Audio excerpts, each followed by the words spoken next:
Орой минь үзэгчтэй чухал яриа нэвтрүүлэг үзэгч та бүхэнд хүрэхэд бэлэн боллоо. Бид студид нэгэн хүндтэй зочныг урьж оролцуулж байна. Учир нь юу вэ гэхээр сүүлийн үед ялангуяа энэ улс төрийн нөхцөл байдал ээдрээтэй ороо босгоо байгаа үед бас сонгогчдын боловсролд анхаарч за тэр хэмжээнд улс төрчдийн үнэн нүүр төрхийг бас олон нийтэд мэдээлж яваа нэгэн эрхэм байгаа юм. Энэ бол Монголын залуучуудын холбооны ерөнхийлөгч Мөнхбат. Бидний урилгыг хүлээн авч хүрэлцээрсэнд баярлалаа. Орой минь. Тэгэхээр 100 хар үйл явдал за харж ихсаалт гэдээ яриад баггүй хугацаа өнгөрчлөө л дөө. Энэ асуудал маань ер нь ямар хөө сонин сайхан тавьж байна. Журмынхаа дагуу бид 4 сарын 7-нд гутлын жагсаал хийгээд 100 хар үйл явдлаа зарласан байж байгаа.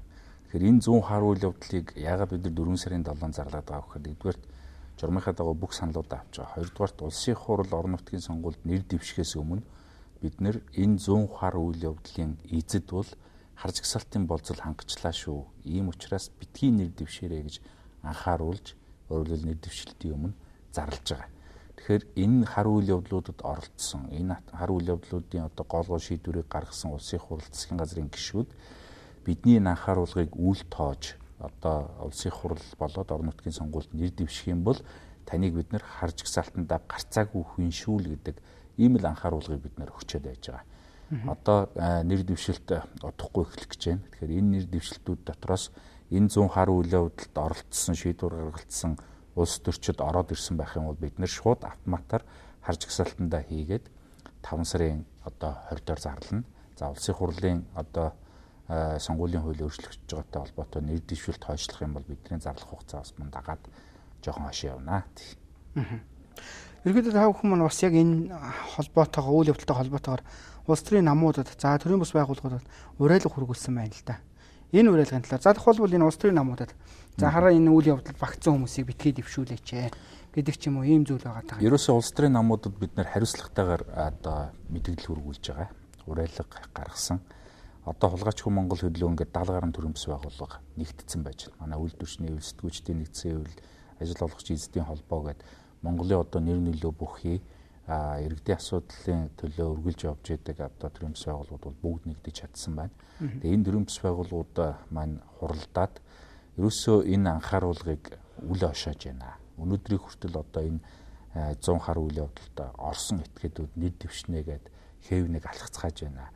Тийм учраас улс төрийн намуудад энийг хариуцлагатайгаар мэдэгдэе гэд 5 сарын 1-нд төрөмс байгууллагуудын үндэсний зөвлөлдөх уулзалт анх дахь зөвлөлдөх уулзалтыг бид нэр зохион байгуулж энэ зөвлөлдөх уулзалтаараа энэ уриалгыг гаргахаар шийдвэрлсэн. Энэ уриалгыг бол бид нар бас олон нийтэд хүргэсэн байж байгаа. Довт санаа нь бол ерөөсөө хар мөртөө хар үйл явдалтай орооцолдсон улс төрчдийг улсын хурлын сонгуул орон нутгийн сонгуультай дахиж битгий нэр дэвшүүлээ. Хэрв нэр дэвшүүлэх юм бол бид нар өөрөлдөл намыг чинь сонгохгүй байхыг дээр нь тэр нэр дэвшиж орж байгаа нөхдүүд чинь сонгохгүй байхыг Монголын төрөмс байгууллагууд бүгд уриалнаа гэдгийг л анхааруулсан ийм уриалгыг хийсэн байж байгаа. За нөгөө төрөмс байгууллагуудтай бид нар гаргасан уриалга бол бас их учиртай. Ямар учиртай вэ гэхээр бид нар энэ 100 хар үйл явдлаа зарласнаас хойш орон даяар тойр аял хийгээд ирж байна. Үндсэндээ бид дөрвөн бүсэд нийт аймагуудыг оролцуулсан юунуудаа хийлээ. Бүсийн чуулгануудаа.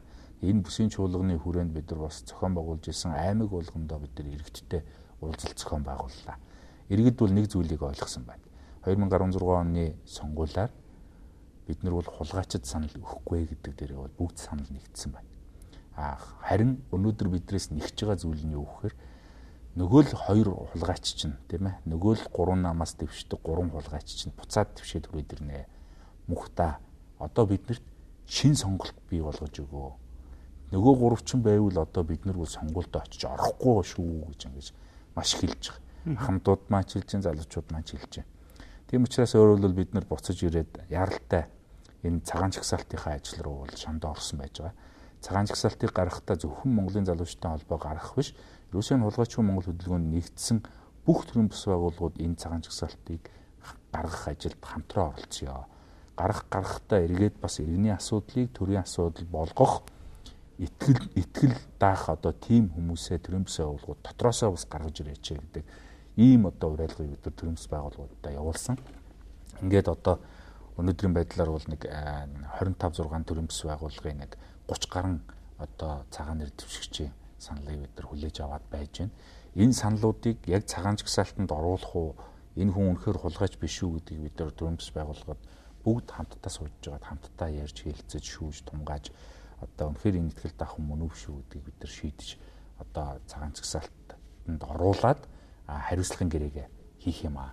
За хариуцлагын гэрээний төслийг бол манай төрөмс байгууллагад хамт төрс боловсруулад эхний одоо төслийг бол гаргачихсан. Олон нийтэд бид нар тарааж байна. Олон нийтээс бид нар нэг санал авсны дараа бол одоо 9-өөс эхлээд бид нар бол аль биесээр одоо батлагдсан хариуцлагын гэрээний загварыг бол нэр дэвшигч нарт хөргүүлж эхэлнэ. Тэгэхээр бид нар бол хариуцлагын гэрээг хинтээ их үхэхээр хулгайч биш. Өөрөлдөл нөгөө харж агсаалтанд ороогүй.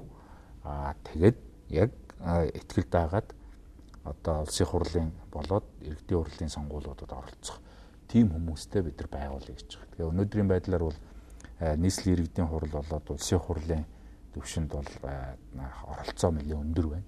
Аймагуудын төвшөнд бол бас оролцоо жоохон тааруухан байна. Яг тэгэхээр бас яг аймаг төлтөө төрөмс байгууллагууд их ховор байдаг. Аймагуд дээр бол илүү намууд их идэвхтэй ажилт юм байна. Тийм учраас бид нар бас одоо яг аймаг төлтөө төрөмс байгууллагууд дээрээс илүү түлхүү одоо олон нэр цэвэр хүмүүсийг дэвшүүлэх ажлыг бол бас зохион байгуулж байна. Тэгэхээр өөрөөр хэлбэл иргэд маань юу хүлээгээд байна вэ гэхээр тэртэлгүй энэ удаагийн сонгуулиар бол хулгайчд өгөхгүй. Одоо хулгайч биш л бол харж агаад нэгийг сонгочихё гэдэг. Ийм л өөрөөр хэлбэл одоо маш том одоо давалгаа үүссэн байна. Тэгэхээр энэ бүгдэд бид нар бас хариуцлагатай байж нөгөө талд нь иргэдэд одоо цэвэр хүнийг төрийн жишээгээрээ сонгох тэр боломжийг олгохын төлөө бол бид нар бүхэл улс төрийн намуудыг уриалж байгаа. Дээр нь бүх төрөмс байгууллагууд бол энд идэвхжүүлэн ажиллаж байна л гэж хэлнэ. Хулгайч гэдэг үгөө ер нь өөрөөсөө яг яаж ойлгож, яаж тайлбарлаж явж байгаа вэ? Хулгайч бол ерөөсөө л ойлгомжтой. Төрөөс төрсөн төр бомтнууд тийм ээ.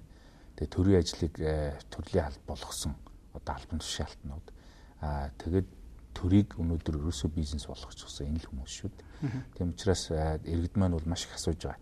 Жишээ нь орон нутагт одоо бид нэр харж агсаалтын хүмүүсээ яаж ялгаж харах вэ? Орон нутагт одоо бид нэр жишээ нь дотроо жижиггүй учраас бид нар чи одоо яаж бийнийг одоо хардаа оруулаад цагаанд оруулаад ингэж явах вэ гэх мэтлэнгийн асуудлууд байна.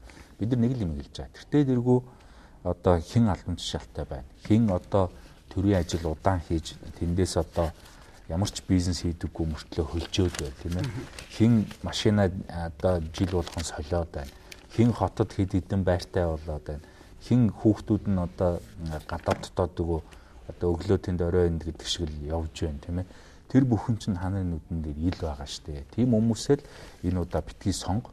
Тэгээ яг цэвэр одоо шударгаараа та бүдийн өмнө ил болсон. Тэгээ чадaltaй одоо шинэ үеийн хүмүүсийг л сайн сонгооч л гэж ингэж уриалж байгаа тийм. Шинэ үеийн сонголт гэхээс илүүтэй яг хуучныхаа үгийг сонсдог гэдэг нэг үг гэдэг л тийм ээ. Тийм учраас өнөөдөр яг энэ төр зүтгээд байгаа хэрнээ өөдөлж амьдрсан дэвшсэн нэг өнгөтэй өөтөө болчоогүй хүмүүсийг налгав. Тун ховор байгаа нь харамсалтай байгаа.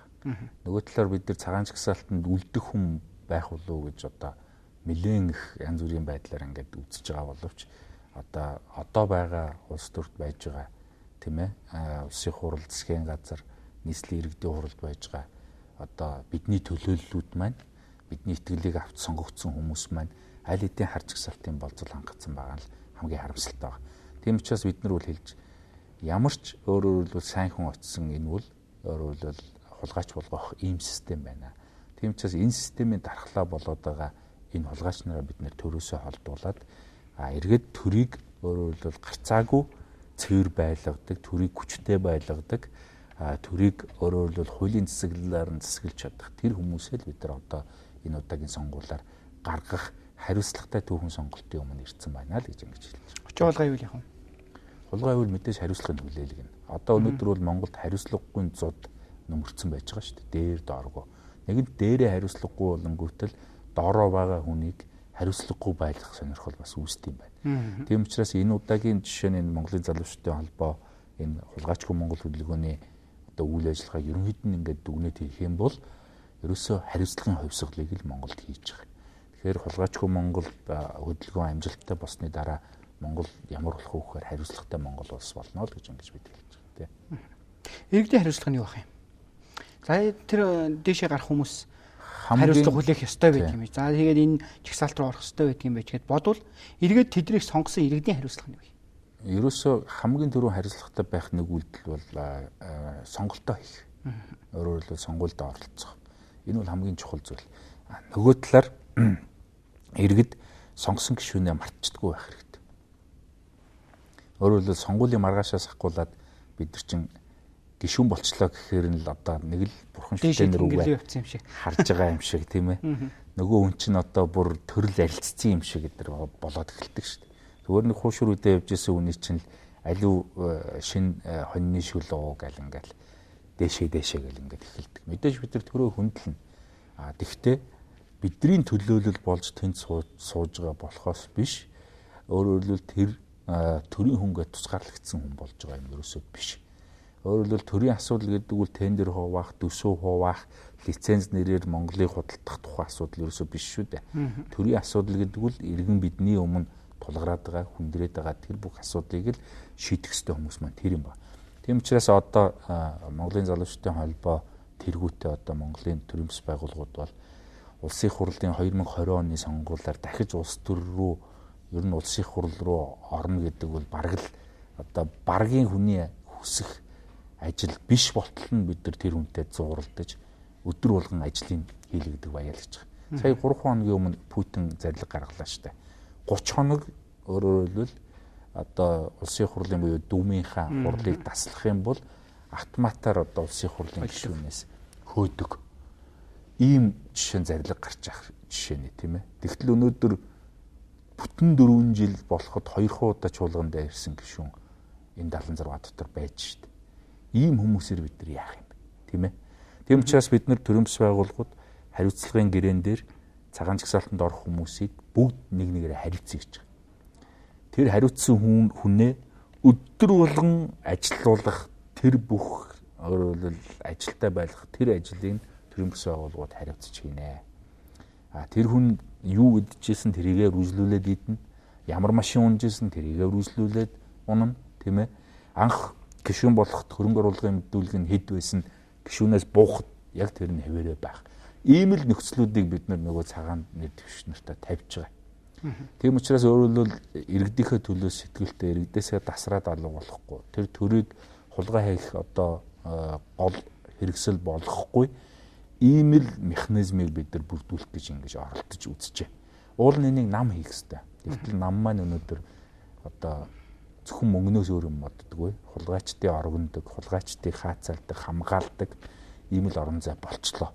Тийм учраас энэ удаа бид нар иргэний нийгмийн байгууллагууд, төрийн бас байгууллагууд, олон нийтийн байгууллагууд хамтарч өөрөөр хэлбэл энэ хариуцлагын тогтолцоо гэдэг юмыг энэ хулгайч төрүүлэхгүй байх энэ механизмуудыг бүрдүүлэх ажлыг санаачлан зохион байгуулж байгаа. Ийм л зүйл.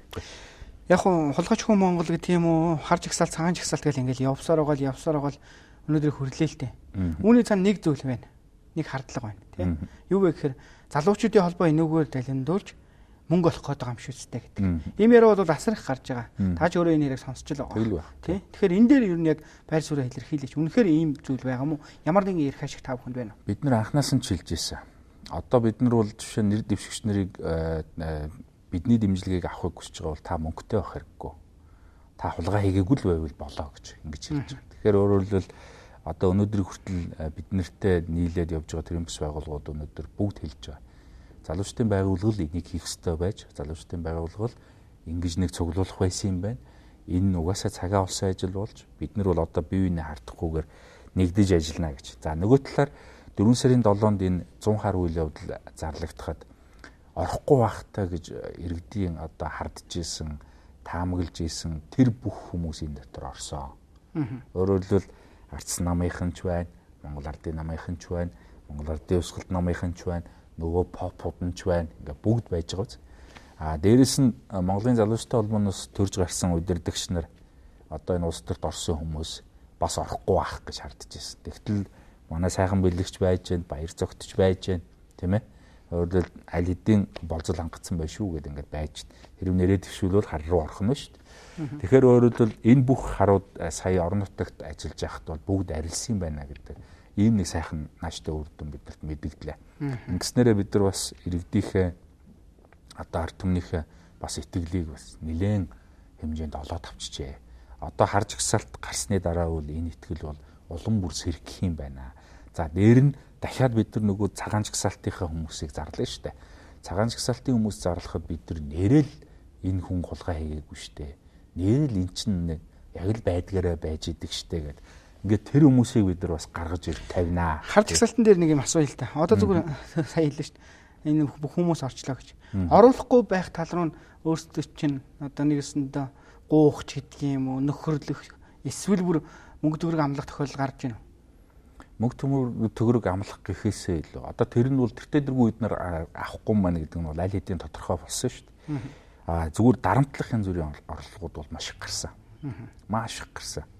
Энэ бүгдийг бол бид нар нэгийг ч одоо дуртахгүй байгаа. Гэхдээ бид нар бол баримтжуулах юмнуудаа хийж байгаа.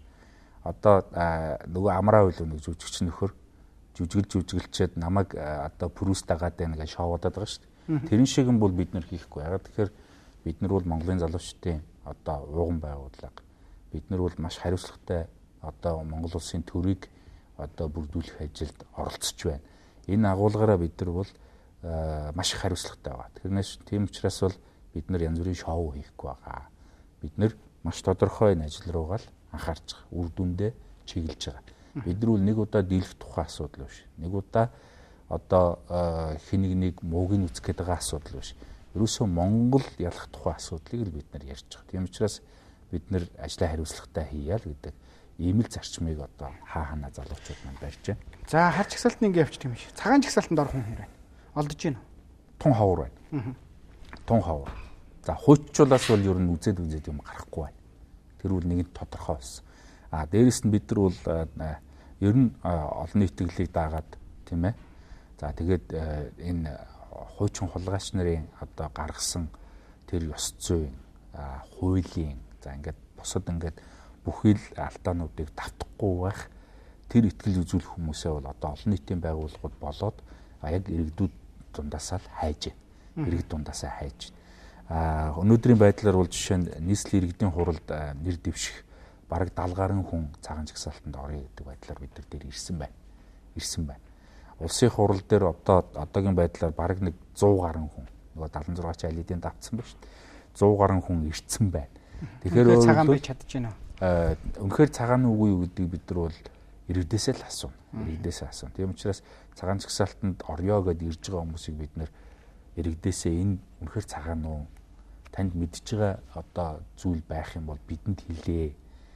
Нэгэнт өөрөөр хэлбэл тэдний дотор одоо хэлээгүй тохиолдолд бол сонгуулийн кампани эхлэх хүртэл бидэнд хэлээгүй тохиолдолд бол одоо бид нар бол цагаан гэж ойлгоод цаашд одоо сонгуульд ялтлан дэмжих ийм л одоо журамтай. Тийм учраас энэ журмаа л бид нар дагж байгаа. Нөгөө талаар төрийн бас байгууллагууд манд яг дотроос хүмүүс гаргаж ирж байна. Жишээ нь одоо таавал таних баг сэтгүүлчдийн нэгдсэн үйл бол наран жургалах баг нөгөө Globe International-ийн наран жургалгыг жишээ нь улсын хуралд санал болгож байгаа. Тэгэхээр жишээ нь сэтгүүлчд бол наран жургалагчийг бол бүгд таньж явах жишээ нь тийм ээ. Тийм учраас тэр үнтэй холбоотой нотой юм байна уу байхгүй байна уу гэдгийг та өдөртөө дөрвөө надаар хэлэлт нэг мэдж байгаа. Яг энэ шиг өөрөөр хэлбэл одоо эмчнэр маань, багш нар маань тий одоо бусад ингээд төрийн бас байгууллагын маань бүгд өөрсдийнхөө ихтгэл даах хүнийг л гаргаж ирж байгаа тий. За тэгэхээр Хулгайчгүй Монгол хөтөлбөрийн маань нэг зорилго нь сонгуульд нэр дэвших хүмүүсийг нэгтгэх байжээ гэж өнөөдөр харж болохоор байна тий.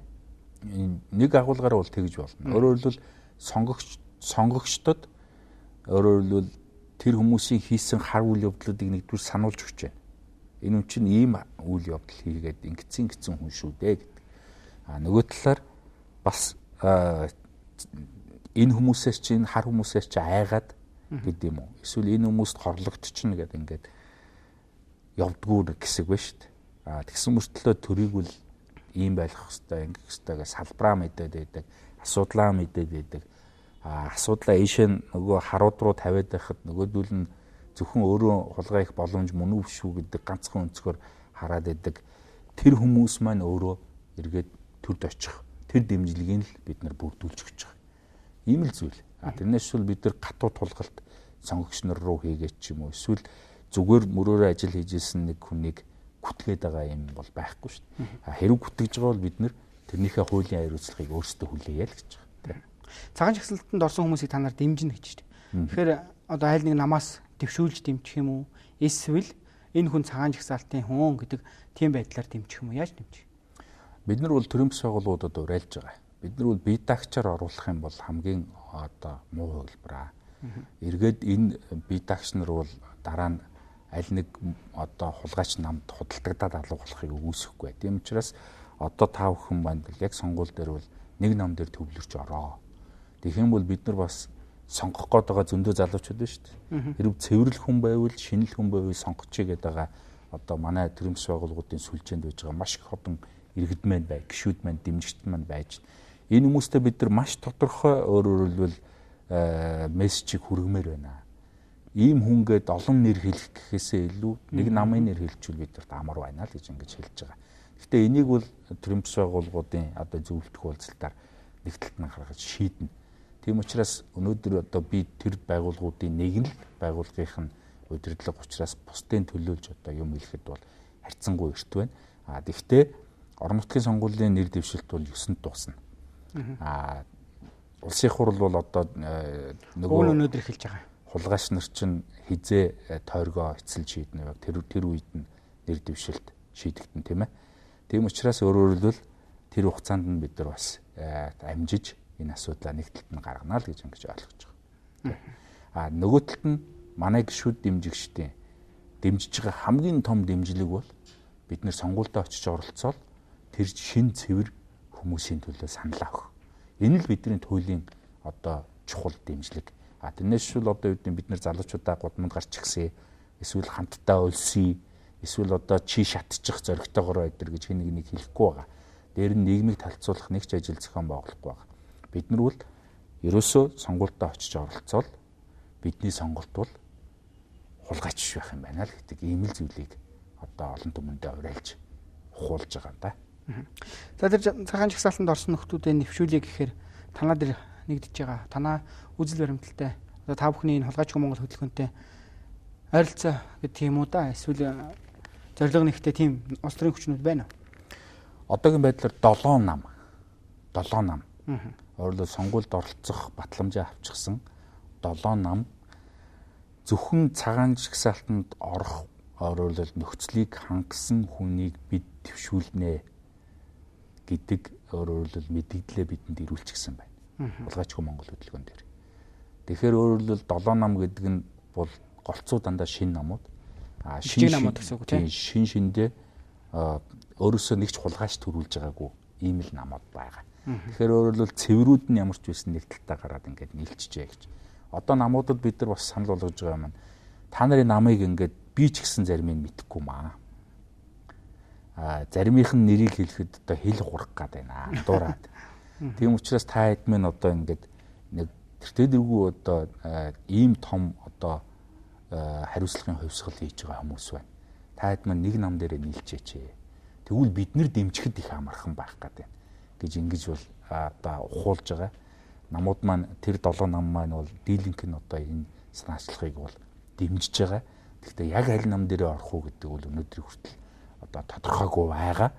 Тэр тодорхойгүй байгаа нь бас их учиртай.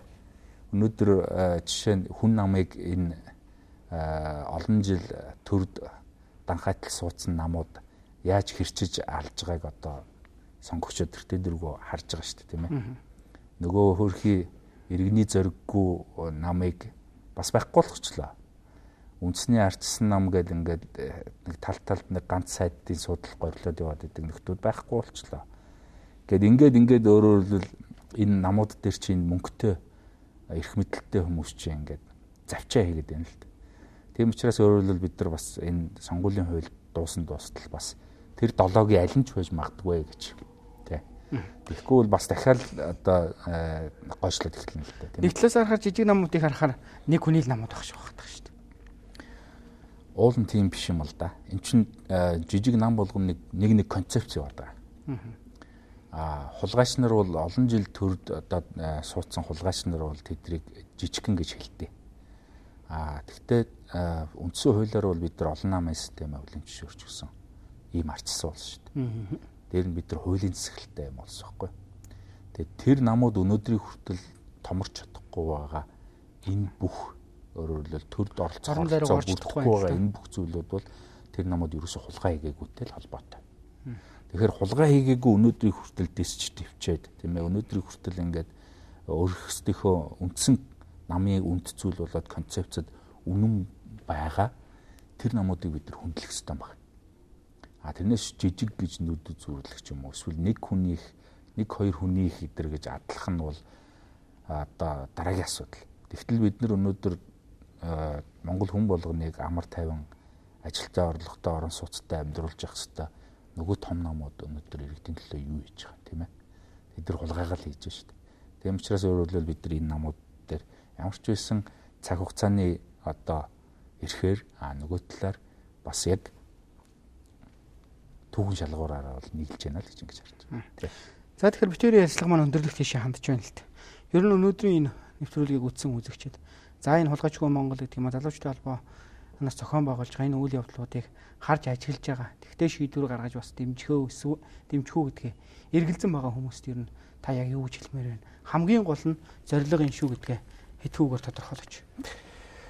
Монголын залуучдын холбоо бол 95 жилийн түүхтэй ийм байгууллага. Бид нэр үндсэндээ 70 жилд нь Монгол Ардын хувьсгалт намыг нуруунд дээрээ үүрсэн. Дараагийн 25 жил нь Монголын ардчсан хүчнүүдийг ардчсан одоо гэж өөрийгөө тодтогдог намуудыг бид нэр 25 жил нуруунд дээрээ үүрсэн. Эднэр маань өнөөдөр дараагийнхаа бүх концепцийг гэх юм уу өөрөөр хэлбэл алдаа оныхоо дэнсэн дээр шинжлэхдэх ийм шаардлагатай болсон ийм цаг үед Монголын залуучдын холбоо Монголоо үүрэх ийм л хүнд ажил дээр бууж байна. Тийм учраас өөрөөр хэлбэл өнөөдөр энэ хуучин намуудад найдах биш. Өнөөдөр яг залуучуудтай найдаж бид нар улстайгаа үлдэхгүй юу гэдгээл энэ удаагийн сонгуулиар шийдэж байна. Тийм учраас одоо маш товчхон үзэгчтэй хэлэхэд бол төрөө хулгайчдаас чөлөөлөё л гэж ингэж хэлмээр байна. Тийм. За баярлалаа бидний урилгыг хүлээн авч өнөөдөр студид хүрэлцэн ирж хийж байгаа ажил болоод ерөнхий байр суурь илэрхийлсэн танд баярлалаа. Таны ажилд амжилт хүсье. Баярлалаа. Үзэгч та бүхэндээ чухал яриа нэвтрүүлэг хүрлээ. Студид Монголын залуучдын холбооны ерөнхийлөгч Мөнхбат байлаа. Баяртай үзэгчдээ дараагийн дугаараар уулзъя.